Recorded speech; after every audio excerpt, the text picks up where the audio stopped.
அன்புக்குரிய சகோதரர்களே, நாங்கள் மனைவியோடு வாழ்கின்ற வேளையில் சில சந்தர்ப்பங்களில் ஆத்திரப்பட்டு அவளை ஒதுக்கும் முகமாக அல்லாஹ் மீது ஆணையாக இனிமேல் உனக்கு பின்னால் நான் வரமாட்டேன், உன்னை தொடமாட்டேன் என்று ஆத்திரத்தில் சத்தியம் பண்ணிடுவோம்.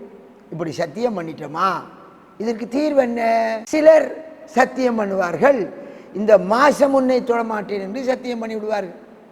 இந்த மாதம் தொடமாட்டேன் என்று சத்தியம் பண்ணினால், அல்லது ஒரு 4 மாதத்துக்குள் டேட் ஒன்றை வைத்து அவர் சத்தியம் பண்ணினால் அவர் சத்தியத்தை காப்பாற்ற வேண்டும். அருமை ரசூலுல்லாஹி ஸல்லல்லாஹு அலைஹி வஸல்லம் அவர்களும் தன் மனைவிமார்களை ஒரு மாதம் நெருங்க மாட்டேன் என்று சத்தியம் பண்ணி விட்டார்கள். ஒரு மாதம் பிறை கணக்குப்படி ஒரு மாதம் என்பது அடிப்படையில் 29 நாள். 29 நாள் முடிந்ததும் நபி ஸல்லல்லாஹு அலைஹி வஸல்லம் அவர்கள் மீண்டும் வருகிறார்கள். அந்த சத்தியத்தை காப்பாற்ற வேண்டும்.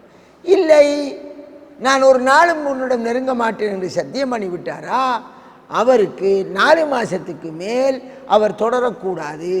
அல்லாஹ்வும் என்ன கூறுகிறான் சூரத்துல் பக்ராவிலே, அவருக்கு தவணை என்பது 4 மாதம்தான். அப்போ என்ன செய்வார்? அவர் சத்தியத்தை முறித்து மனைவியோடு சேர்த்துக்கொள்வார். சத்தியத்தை முறித்தால் என்ன செய்ய வேண்டும்?